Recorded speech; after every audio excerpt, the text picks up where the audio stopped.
नमस्कार दोस्तों, मैं आपका दोस्त जेके चौरसिया स्वागत करता हूं आप सभी साथियों का आपके अपने चैनल एक्सीलेंट गुरुकुल में। दोस्तों, कहते हैं लहरों से डरकर नौका कभी पार नहीं होती और कोशिश करने वालों की कभी हार नहीं होती। मैं उम्मीद करता हूं आप सभी लोग कोशिश कर रहे होंगे। जहां भी जैसी भी स्थिति में हैं आप पढ़ाई कर रहे होंगे, क्योंकि बिना पढ़े हमको सफलता नहीं मिल पाएगी। साथियों, हम लोग पढ़ रहे थे पॉलिटेक्निक प्रवेश परीक्षा 2021 के लिए मैथ, और मैथ में हमारा चैप्टर चल रहा था मेरे दोस्त एलसीएम एंड एचसीएफ, यानी लासा एंड मासा। तो मेरे दोस्त, हमने इसके फर्स्ट पार्ट में बात किया था कि आपको एलसीएम एचसीएफ के बारे में, उसको निकाला कैसे जाता है और कुछ टाइप के बारे में। तो मैं उम्मीद करता हूँ वो वीडियो आप देख चुके होंगे, और अगर आपने उस वीडियो को नहीं देखा है तो आपसे निवेदन है मेरे दोस्त, आप उस वीडियो को देख लीजिए, क्योंकि बिना उसे देखे आप इसको समझ नहीं पाएंगे। तो लेकिन मैं कोशिश करूंगा कि आप लोग इसको अच्छे से समझे, और इसको देखने के बाद जो लोग नए हैं वो उस वीडियो को देखेंगे। तो चलिए शुरू करते हैं। देखो मेरे दोस्त, अगर आपको घातांक, जैसे मान लो 17 पे पावर 17 की घात कितनी है मेरे दोस्त? 5। फिर आपको 17 पे 7 की घात, फिर 17 पे 9 की घात, और 17 पे 23 की घात। इस टाइप का अगर क्वेश्चन आपके एग्जाम में आ जाए और आपसे पूछ ले मेरे दोस्त कि आपको एचसीएफ बताना है एंड एलसीएम बताना है, तो आप इस टाइप के क्वेश्चन को कैसे करोगे हम लोग आराम से समझेंगे। और आपको तरीका भी बताऊंगा कि आप ऐसे क्वेश्चन को देखेंगे तो देखते ही आप समझ जाएंगे। देखो मेरे दोस्त, क्या करना है आपको, इस टाइप के क्वेश्चन को यदि घातांक के रूप में दिया हुआ है और सबका, इसको आप बोलते हैं, पहले आप समझ लो चीजों को जो मैं समझाना चाहता हूं। जैसे मान लो मेरे भाई 17 पे पावर 5 है, तो आप इसे बोलोगे आधार, आप इसको बोलोगे आधार, और इसको बोलोगे मेरे भाई घात। तो आपको मैं जो नियम बताने वाला हूं इसमें देखो मेरे भाई, आधार आपका सेम है। आधार क्या है? सेम है। आधार सबका 17 ही है, आधार सेम है। घाते क्या है मेरे भाई? घाते अलग अलग है। तो इस टाइप में हम लोग इसको हम कहेंगे क्या? मासा। इसको आप बोलोगे लासा। ठीक। तो अगर एचसीएफ की बात आ जाए तो एचसीएफ यानी मासा क्या होता है हमारा, कि अगर हमारा आधार जो है वो समान है तो जो सबसे छोटी घात होगी, इसमें सबसे छोटी घात कौन है मेरे भाई? 17 की घात 5, ये हमारा सबसे छोटी घात है। तो ये हमारा हो जाएगा आपका एचसीएफ। और एलसीएम क्या होगा? एलसीएम जो सबसे बड़ी घात होगी, यानी 17 पे घात 23, यानी ये वाली जो सबसे बड़ी होगी वो हमारा एलसीएम हो जाएगा, वो हमारा एलसीएम हो जाएगा। अब एक क्वेश्चन और समझिए आप लोग अच्छे से। जैसे मान लो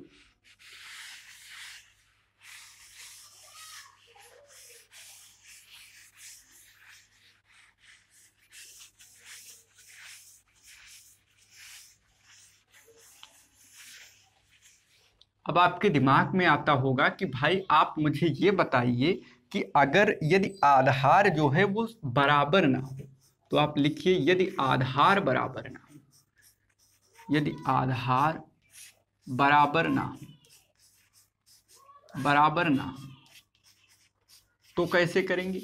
जब आधार ही बराबर नहीं रहेगा तो हम लोग कैसे सॉल्व करेंगे? देखिए तरीका क्या होता है। जैसे मान लो मेरे भाई 2 पे पावर 4 एंड 3 पे पावर 2, ये आपका क्वेश्चन है। आपको इसमें आपसे पूछे कि भैया आप हमें एचसीएफ बता दीजिए और एलसीएम बता दीजिए। ठीक, एलसीएम बताइए और एचसीएफ बता दीजिए। आपके एग्जाम में अगर इस टाइप का क्वेश्चन आ जाता है तो आप इस टाइप के क्वेश्चन को कैसे करोगे? इस टाइप के क्वेश्चन का करने का सबसे सही तरीका है मेरे दोस्त, आप इसको क्या करोगे, आप देखो सबसे पहले इसको संख्या के रूप में, जो घात है उसको हम लोग संख्या के रूप में लिख लेते हैं, उसके बाद हम इन चीज़ों की बात करेंगे। तो मेरे दोस्त 2 पे पावर 4 यानी 2 गुणे 2 गुणे 2 गुणे 2 यानी 2 दूनी 4, 4 दूनी 8, 8 दूनी 16, ये आपका 16 हो जा रहा है, ये 16 हो जा रहा है। इस पे 3 पे पावर 2 यानी 3 त्रिका 9, ये आपका 9 हो रहा है।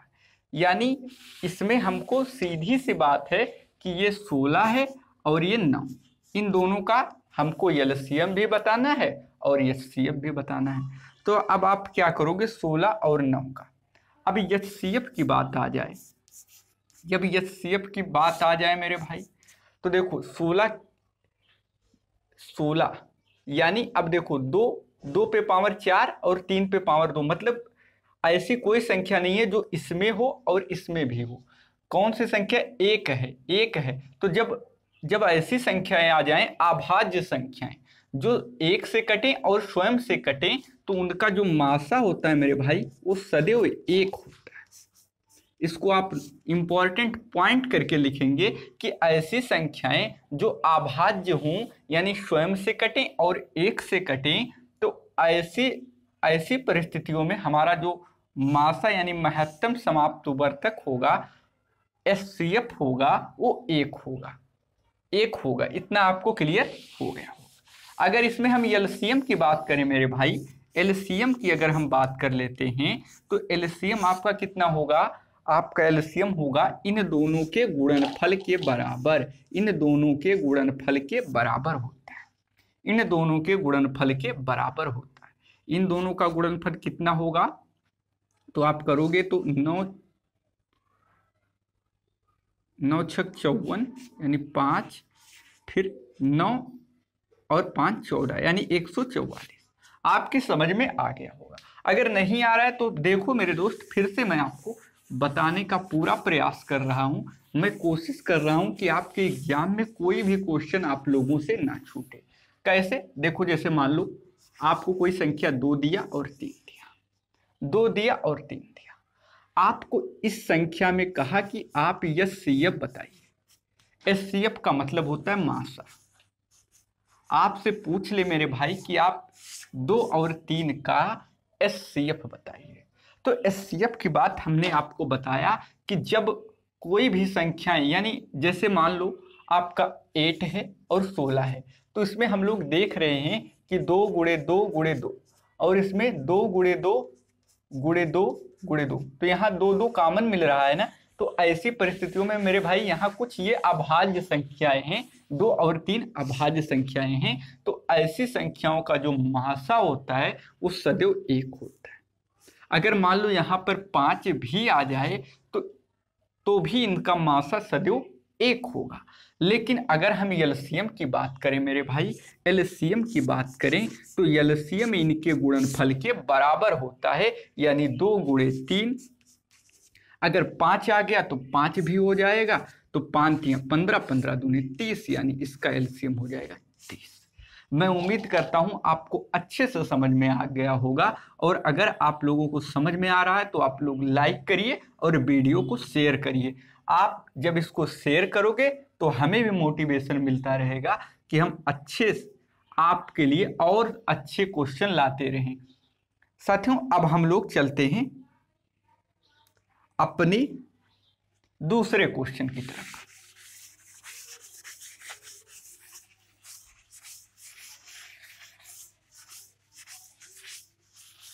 आधार समान हो तो क्या करेंगे, ना समान हो तो क्या करेंगे, कैसे करेंगे, ये सारे तरीके को हमने बताया।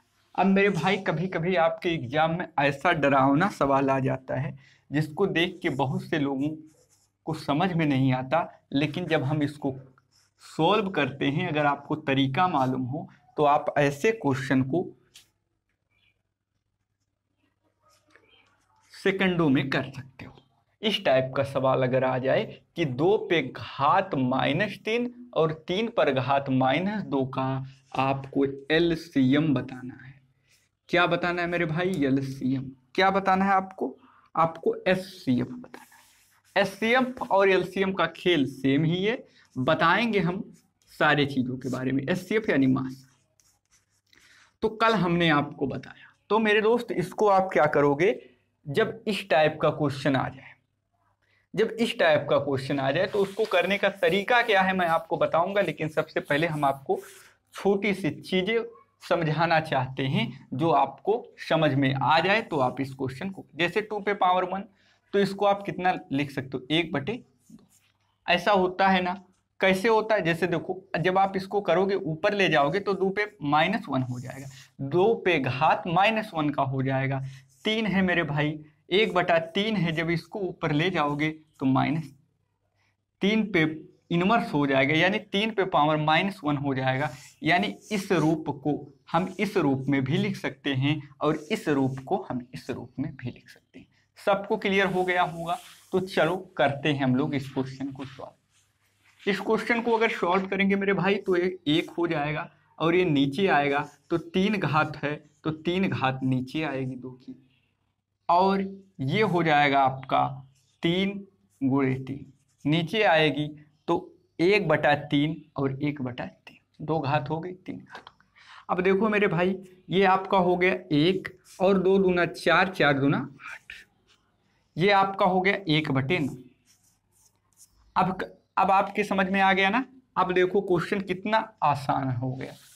अब क्वेश्चन कितना आसान हो गया, 1/8 और 1/9। आपको इसका एचसीएफ बताना है। तो कल हमने आपको बताया था कि हम भिन्न का एचसीएफ कैसे निकाल सकते हैं। हम भिन्न का एचसीएफ कैसे निकाल सकते हैं। भिन्न का एचसीएफ निकालने के लिए मेरे दोस्त मैंने आपको तरीका बताया था कि अगर किसी भिन्न का हम एचसीएफ निकालते हैं तो हम देखते हैं एचसीएफ है ना, यानी मासा है ना। तो आप पहले क्या आता है, पहले आता है आपका अंश, फिर नीचे लिखिए, फिर नीचे वाले को क्या कहते हैं, हर। इतना में किसी को दिक्कत नहीं है, ऊपर अंश लिख लीजिए, नीचे लिख लीजिए हर। याद करने का तरीका बता रहा हूं। अब अगर आप मासा निकाल रहे हो यानी एचसीएफ निकाल रहे हो तो अंश जो ऊपर वाले का मासा, और तो नीचे वाले का क्या हो जाएगा, इसका विपरीत, नीचे वाले का लासा। क्लियर हो गया होगा सबको, समझ में आ गया हो। अब इसी सेम तरीके से हम लोग क्या करते हैं मेरे दोस्त, ऊपर वाला यानी ऊपर वाला 1 और 1, 1 और 1 का मासा तो कितना हो जाएगा मेरे भाई, 1 ही हो जाएगा। 1 और 1 का मासा 1 ही हो जाएगा। लेकिन अंश हर का लासा, तो लासा लेने का सिंपल सा तरीका है कि ये जो दोनों, ये 8 है, ये 9 है, यानी ये 2 गुणे 2 गुणे 2 है, ये 3 गुणे 3 है। तो 2 और 3 में कोई कॉमन नहीं, जब इस परिस्थितियों में कोई कॉमन नहीं मिलता तो इन दोनों संख्याओं के गुणन के बराबर हमारा लासा होता है, यानी आपका एलसीएम इन दोनों के गुणनफल के बराबर होता है, यानी 8 9 72।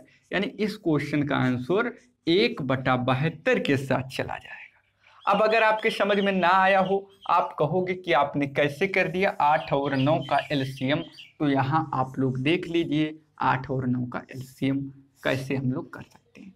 2 से करोगे तो 2 मिलेगा आपको, 4 मिल जाएगा, 9 मिल जाएगा, फिर 2 से करोगे 2 मिल जाएगा, 9 मिल जाएगा, फिर 2 से करोगे फिर 9 बचेगा, फिर 3 से करोगे, फिर 3 से करोगे, आपको मिल जाएगा 2 दूना 4, 4 दूना 8 और 8 त्रिक 24 और 24 तियां 72।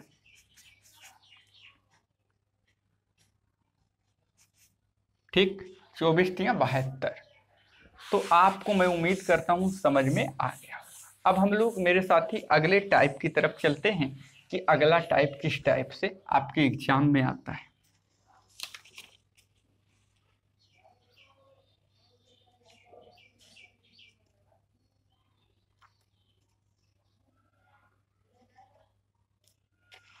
अगला टाइप आता है मेरे भाई, आप लोग लाइक जरूर किया करना, क्योंकि लाइक करोगे, आप लोगों के लिए मैं इतनी मेहनत कर रहा हूँ तो आप लोग को भी थोड़ी मेहनत करनी पड़ेगी। घर पर पढ़ाई करते रहिए और इस वीडियो को शेयर करते रहिए ताकि हमारी भी मेहनत सफल हो जाए और आप लोगों की भी मेहनत सफल हो जाए। तो चलिए हम लोग देखते हैं। अब हम लोग बात कर लेते हैं मेरे भाई, इस पे क्वेश्चन कैसे आता है। आपका जो एचसीएफ है एंड एलसीएम है, इस पे क्वेश्चन आपके कैसे आते हैं। तो क्वेश्चन नंबर 1 की तरफ चलते हैं। क्वेश्चन नंबर 1 की तरफ चलते हैं।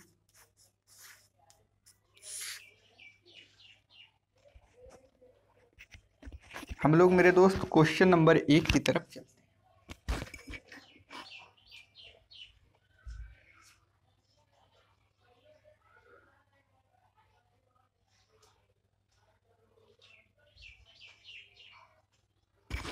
क्वेश्चन नंबर 1 है मेरे दोस्त, 3 बर्तन है, 3 बर्तनों की धारिता। आपको क्वेश्चन नोट करना है, 3 बर्तनों की धारिता।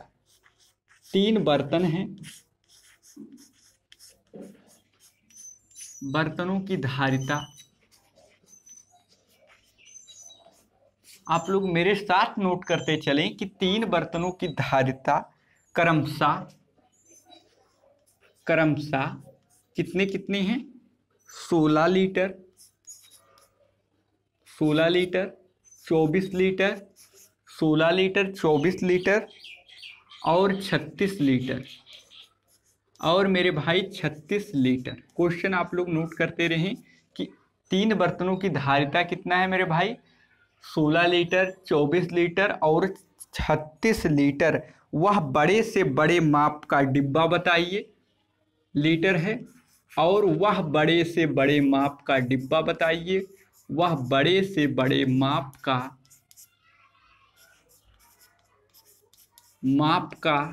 डिब्बा बताइए, डिब्बा बताइए।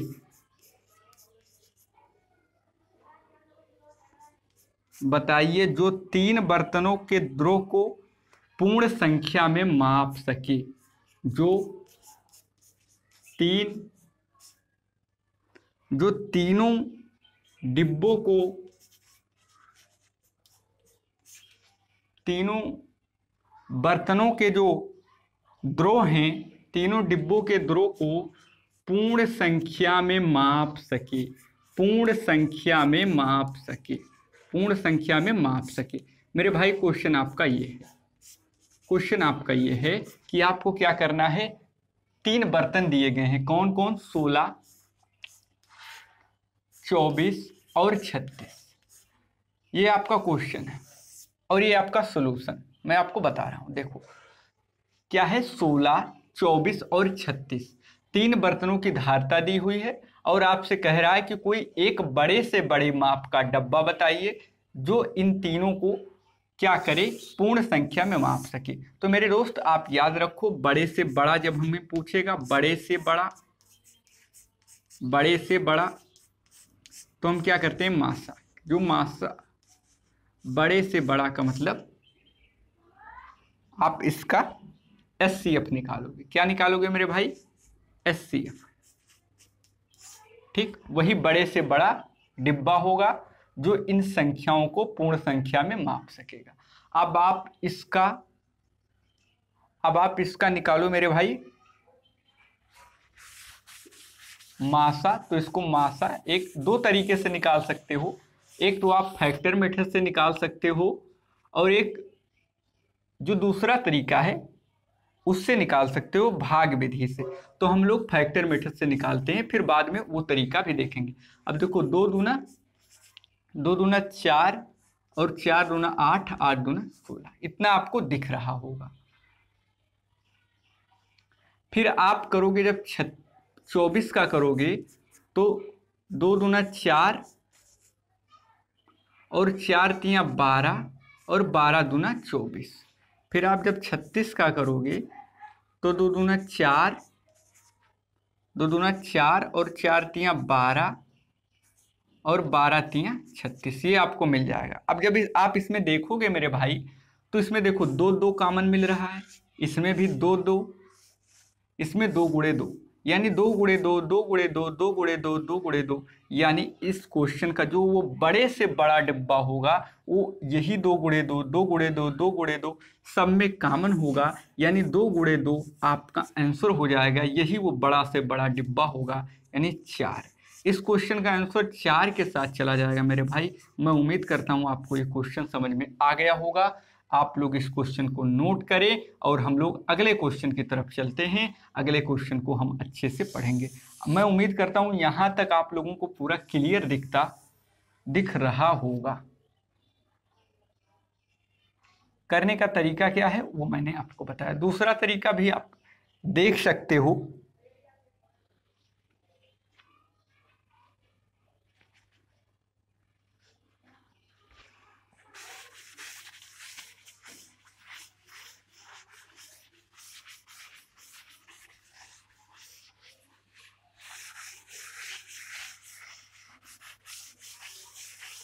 अगर नहीं आपके समझ में आया है तो फिर से मैं यहाँ क्लियर कर दे रहा हूँ। जैसे मान लो 16 है,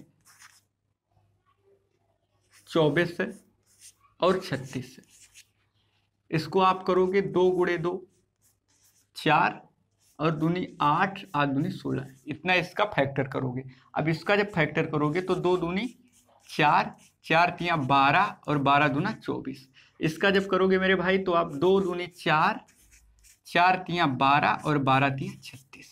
अब वो कह रहा है बड़े से बड़ा डब्बा जो सबको क्या करे, सबको एक पूर्ण संख्या में मापे। तो हम देखते हैं कि सब में कॉमन क्या मिल रहा है। तो देखो यहाँ 2 गुणे 2 है, यही सबसे कम है 2 गुणे 2, क्योंकि 3 तो है नहीं, 3 इसमें नहीं है, ठीक। और 2 ज़्यादा से ज़्यादा जो 2 हमको कॉमन मिल जाएगा, 4 केवल हमको कॉमन मिल रहा है।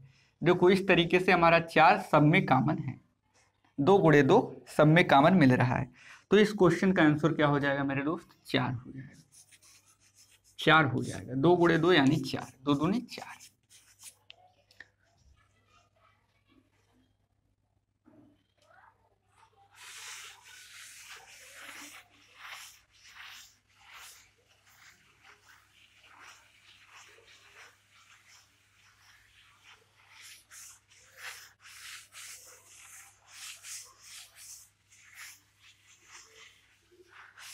अच्छा, बहुत लोग कहेंगे कि सर भाग विधि से क्या होगा। तो भाग विधि से भी आप कर सकते हो, सिंपल सा है। जैसे देखो 16, 24 और आपका कितना है 36, 36 है, 36 है। तो 16 से आप करोगे, 24 को लोगे, 16 करने 16, कितना आपको बचेगा 16 4 20 यानी 8 आपको मिल जाएगा। 8 से 14, 8 मिल जाएगा। फिर आप इस 16 को उठा लोगे, फिर 8 दूनी 16, फिर आप क्या करोगे इस 8 से 36 का करोगे, 8 को 5 16, 8 1 24, 8 चौक 32, 32 करोगे, कितना उतरेगा 4 उतरेगा मेरे भाई। और 8 को उतारोगे, 4 दूना 8, यानी ये 4 वो नंबर है जो सबको काट रहा है, यानी इसका एचसीएफ हो जाएगा 4। आप इस विधि से कर सकते हो, दोनों विधियाँ सेम है, कोई दिक्कत नहीं है। जो आपको आसान पड़े उस तरीके से आप कर सकते हो।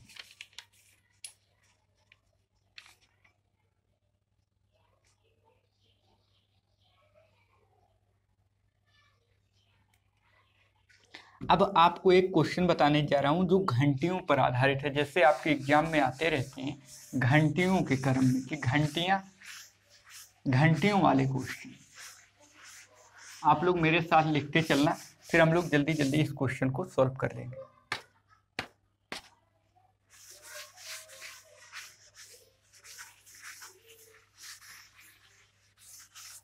लिखिए 5 घंटियां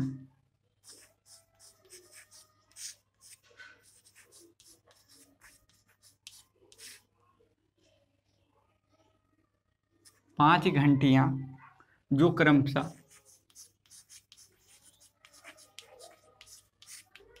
क्रमशः आपका है 6 8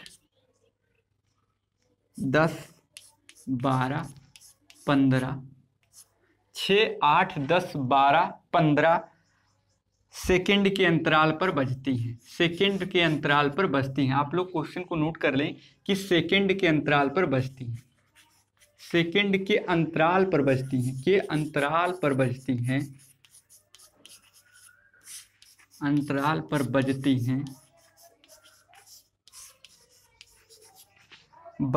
हैं और तो इन पांचों को एक साथ बजा कर छोड़ दिया जाए। इन पांचों को क्या करें मेरे दोस्त, एक साथ बजा कर छोड़ दें, एक साथ बजाकर छोड़ दिया जाए, बजाकर छोड़ दिया जाए, छोड़ दिया जाए, जाए तो वो पांचें तो वो एक साथ कब बजेंगे? एक साथ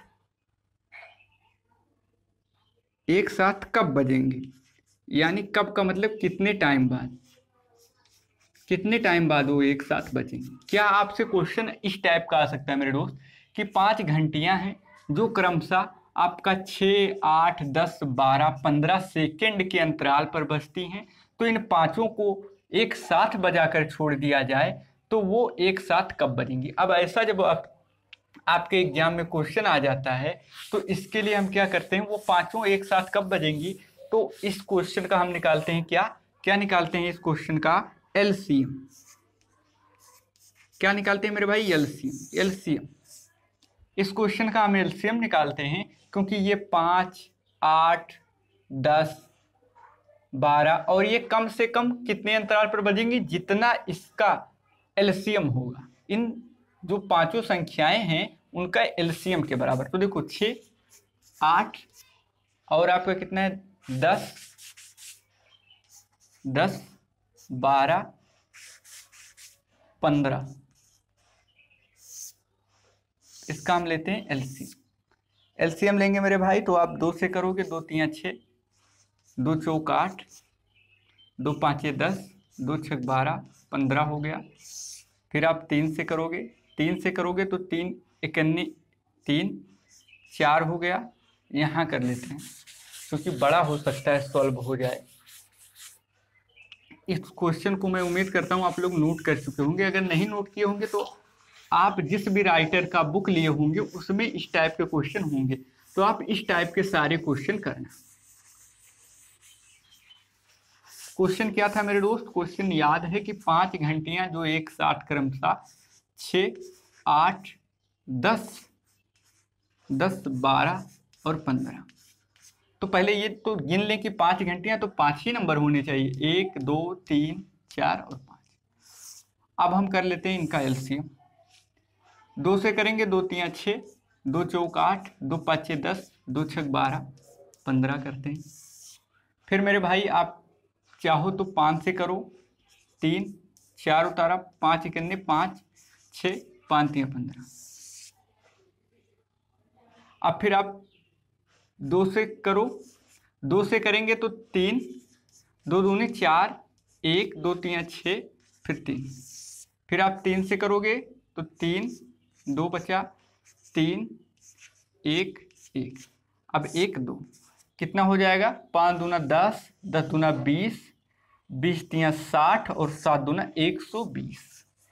120 सेकेंड आ गया, 120 सेकेंड। क्योंकि ये सब जो सेकेंड में दी हुई थी कि 6 सेकेंड के अंतराल पर, 8 सेकेंड के अंतराल पर, 10 सेकेंड के अंतराल पर, 12 सेकेंड के अंतराल पर, 15 सेकेंड के अंतराल पर, जो टोटल नंबर आएगा उस सेकेंड में आएगा, यानी 120 मिनट बाद बजेंगी। अगर आप इसको मिनट में करना चाहो मेरे भाई, अगर आपके आप ऑप्शन देखोगे, अगर ऑप्शन में आपको 120 नहीं मिल रहा है तो मिलेगा कितना? 2 मिनट। 2 मिनट बाद, 2 मिनट ही क्यों? बहुत लोगों का क्वेश्चन आएगा कि 2 मिनट क्यों? तो देखो 60 का कितना होगा? 1 मिनट हो जाएगा, और 60 का 1 मिनट, तो 1 मिनट ए, 1 मिनट ये मिला के 2 मिनट बाद वो बजेंगे। इस टाइप के क्वेश्चन दोस्तों आप कमेंट में जरूर बताना कि आपको ये सेशन कैसा लगा। तो हम लोग इस टाइप आज हम लोगों ने पूरा एलसीएम और एचसीएफ को पढ़ा। अब हम लोग क्या करेंगे, हम लोग कल किसी नए चैप्टर को पढ़ेंगे जो हम बेहतर तरीके से आपको ट्रिक भी बताएंगे, कॉन्सेप्ट भी बताएंगे। जैसे इस चैप्टर को हमने पढ़ा वैसे उस चैप्टर को भी हम पढ़ेंगे। और आप लोगों को साथियों आप लोग हमारा व्हाट्सएप नंबर नोट कर लें। मान लीजिए जैसे आपके बुक में कोई क्वेश्चन जो आपको नहीं आता है वो हमें इस व्हाट्सएप नंबर पर आप सेंड करें, हम आपके क्वेश्चनों का आंसर देंगे। कैसे? 95 65 19 92 09 9565199209। इस पर और साथियों एक जरूरी सूचना आप लोगों के लिए ये है कि आप लोग एक टेलीग्राम ग्रुप ज्वाइन कर लें, जहां टेलीग्राम ग्रुप का नाम है एक्सीलेंट गुरुकुल। नाम है मेरे भाई एक्सीलेंट गुरुकुल। आप टेलीग्राम पे सर्च करोगे एक्सीलेंट गुरुकुल तो आपको ये ग्रुप मिलेगा। यहाँ पर आपको मैं पीडीएफ नोट भी दे रहा हूँ, तो आप लोग उस पीडीएफ नोट को जरूर डाउनलोड कर सकें। ये उन बच्चों के लिए जिनके पास बुक नहीं है, तो वो लोग यहाँ से पीडीएफ डाउनलोड कर लेंगे और अपनी पढ़ाई को अच्छे से करेंगे। तो दोस्तों आज के वीडियो में इतना ही। कल फिर मिलेंगे, वीडियो भी नया होगा, जो चैप्टर भी नया होगा। तो इसी के साथ साथियों आपसे विदा लेता हूँ। जय हिंद, जय भारत। पढ़ते रहिए और आगे बढ़ते रहिए।